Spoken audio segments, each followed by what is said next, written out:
And we're back. We've got our next guest ready. It is Ian from Cambridge Imaging Systems. Ian, thank you for coming on board. Day 5 of IBC. It's you start to feel it around about now.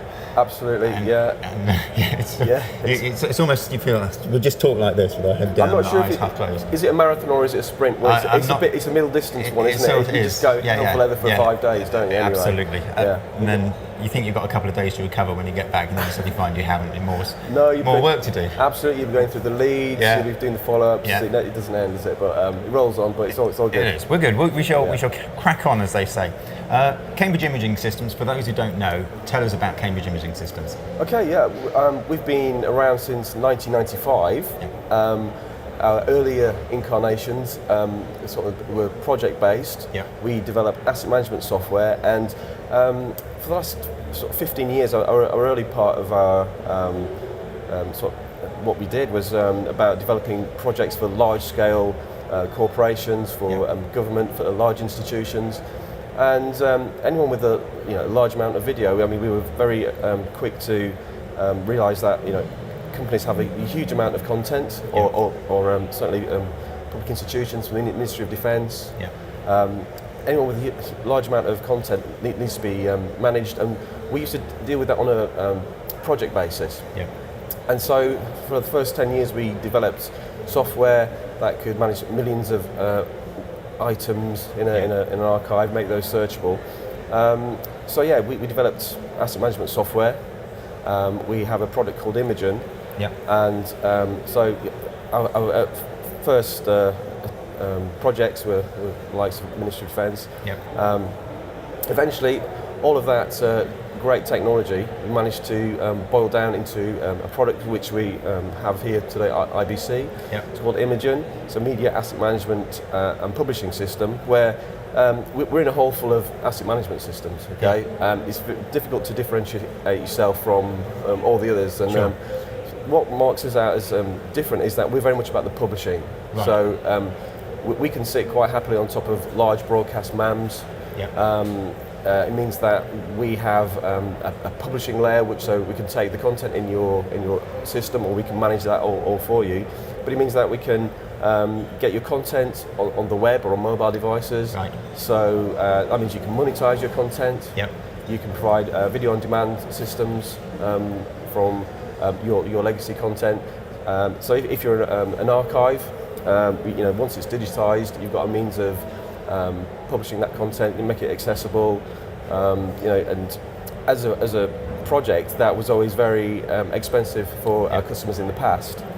You're talking anywhere between, say, 100,000, $250,000 for a large-scale bespoke project. That's kind of where our pedigree has been in the past. Right now, though, we've managed to condense all of that technology into a product, so we can roll that out very quickly. You can customize the web interface, so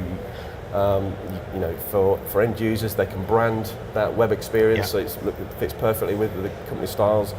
And you've got a branded published platform, rather like a corporate YouTube. So it's all branded, but we're like the anti-YouTube. We're all about controlling access to your content. So you very tight controls about what you can do with the media once it's online, and who can access that content. So that's the control. So you mentioned obviously the publishing side. In some respects, that's a really complicated end to have to work with. There's so many different formats, so many different platforms these days, and they're always changing. How do you keep up with the changes in formats and devices? Quite. It is a challenge actually. But I guess we've been around for so long that we have seen formats come and go. There's always sort of flavours coming along that are going to be the next big thing. We've seen sometimes that's happened, sometimes that hasn't. We have some very powerful workflows within the system. So we can take your original files, we can store those. We're using the sort of industry standards for delivering content. But if a new flavour comes along, we can adopt that and reprocess the content in your archive to that new format. And we've done that before for customers. We can update the formats for different platforms. So the idea behind the software in some respects is that from an operator point of view, they don't really have to think too much about what needs to be done behind the scenes in order to get it onto these into these formats, onto these devices, the software is going to handle this for them. Absolutely. We're all about automation, really.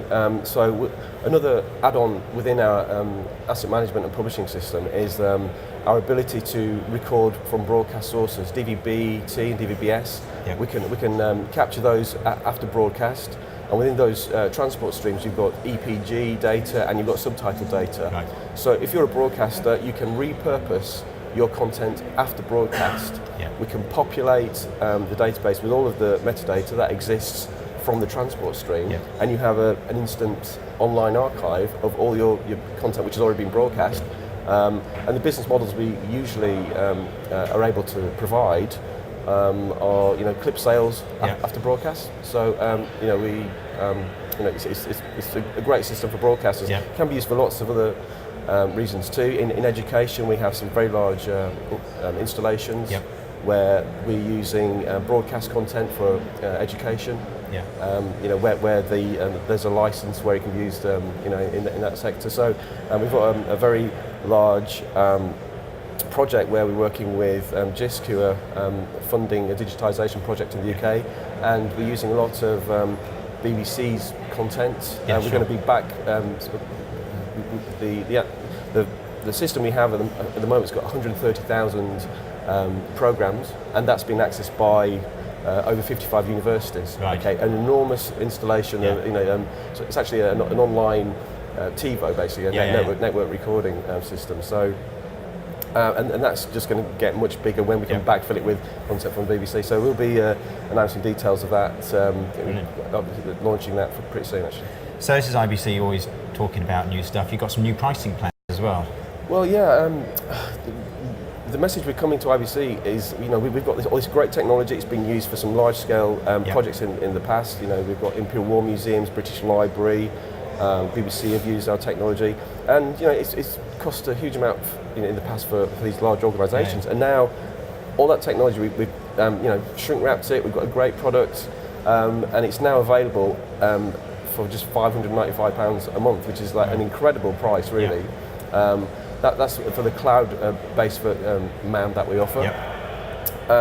So we think this is a revolutionary pricing. That's how we're putting this. That means that smaller production houses, SMEs, small businesses, the officers can all take advantage of this for marketing purposes or whatever. You have a world-class enterprise media management system which can be used for publishing.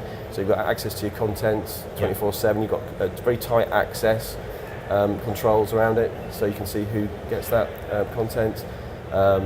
Publishers are, it's on across different platforms. Huge range of things you can do with that, and what would once cost a small fortune is now available, for £595 per month. Now you mentioned the cloud there. It's a popular subject this year. You have two products, the Imagen and Imagen Cloud. Just give us a quick overview of the differences between those. Sure. So our cloud-based MAM, Imagen Cloud.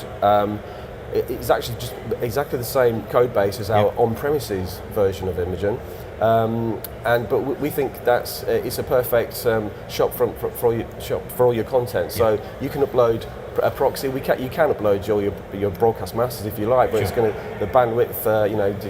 Is that really going to sort of be supportable? So. We don't recommend it. It's possible. So it's a very good lightweight MAM where you can upload your content. You can store your proxies there. Create a shop front for your content. Sell your content. Provide access for your customers to that stuff. Low price, $595. So it's perfect for that. For larger installations, you have an on-premises version of Imagen. It gives you potential for integration with your own systems. And also has, if we have access to those broadcast masters on site, it means that we can offer online fulfillment via the web interface. Brilliant. Ian, thank you for coming on and talking to us. If people want to find out some more information about your services, where can they find you on the web? We're at www.cambridgeimaging.com. Excellent. And you're based in? It is Cambridge. It's amazing. It's in Cambridge as well in the UK. How about that? Ian, thank you very much for coming on. If you want to find out some information, then go and have a look at their website, cambridgeimaging.com. I remembered it. You'll find out everything you need to know about their incredible new pricing models as well. So go and have a look at that.